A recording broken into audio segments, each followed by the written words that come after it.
Hey guys, welcome back. If you're new here, my name is Becca and today I have my Bingoathon TBR.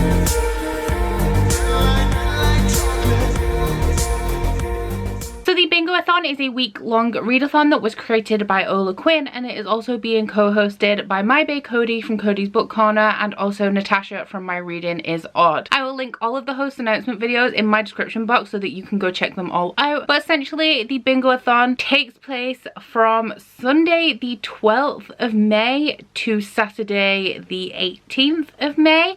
I'm terrible at dates, but essentially it is from the day that I am posting this to the following Saturday. So as the name may suggest, there is a bingo board for this readathon and there are 9 prompts on there. You can double up, you can triple up. If you can find one book that fits all 9 prompts, then you do you. I'm definitely doubling up on this readathon. I can't read 9 books in a week, unfortunately. So a lot of these books will double up or triple up. Some of them I'm only using 1 prompt, but if I fail to read any of the books on this TBR, the other books will cover the prompts that I'm missing. It's been a while since I've taken part in a week-long readathon because Bookopoly really has me focused on my monthly TBR, which is a great thing because I'm actually reading the books that I intend to do. So I thought that I would take part in Bingoathon because a couple of my Bookopoly books do fit the prompts in this, and it is also allowing me to get to some of the books that I've purchased recently that I really want to read. So without further ado, I will let you know what I'm going to be reading. So starting off on the top left of the board, to read an anticipated book, I will be reading Children of Wales by Abby Umeda. This one is also going to double up for the challenge to read a cover by. Now this is a book that I have bought very recently, however I have been anticipating it for a very long time. Essentially a while back in maybe December, I bought 3 manga from my comic book store. Afterwards I went to Waterstones and I saw Children of Wales.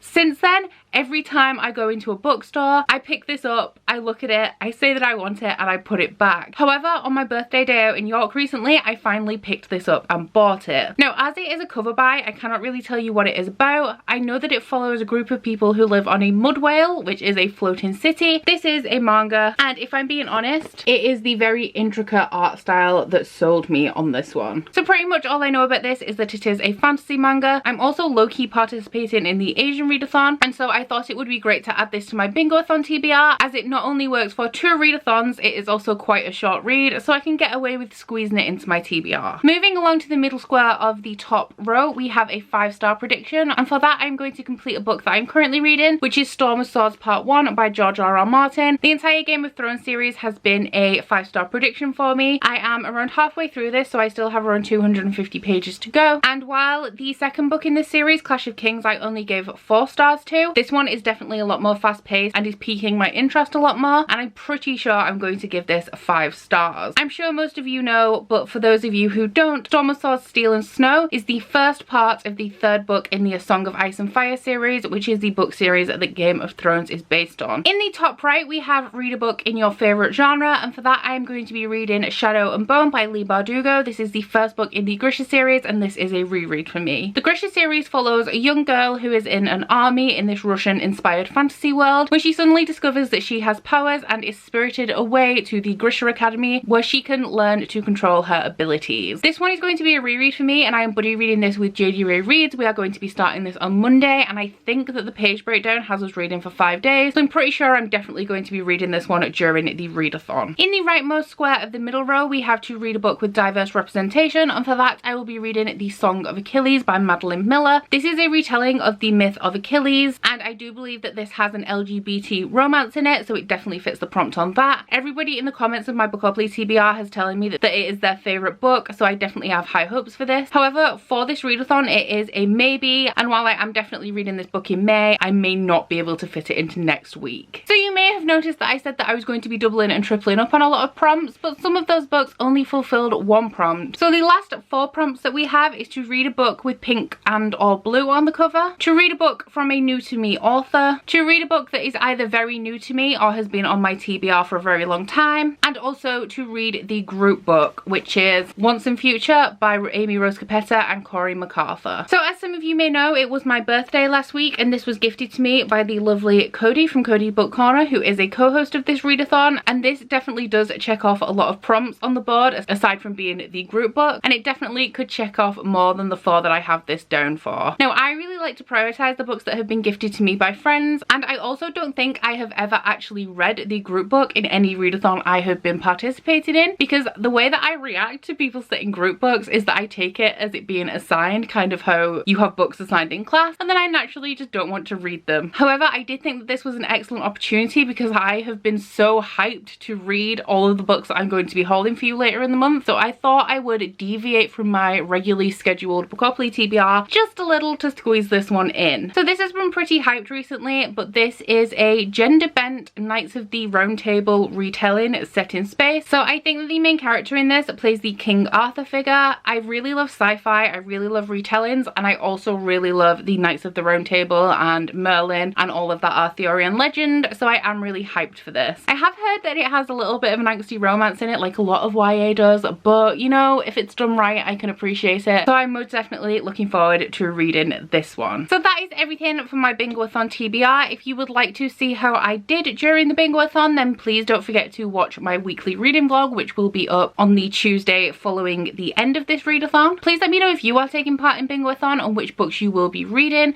and also please don't forget to like this video if you liked it and subscribe if you want to. If you head into my description box, you'll find a link to my Goodreads, Instagram and Twitter if you'd like to follow me on any of those, as well as a link to my Bookish body butter and candle website, the Instagram for that, and a 10% off discount code. But that's it from me today. Bye! Oh, you bite your friend like chocolate. You say you'll go where nobody knows, with guns hidden under our petticoats. We're never gonna quit it, no, we're never gonna quit it, no.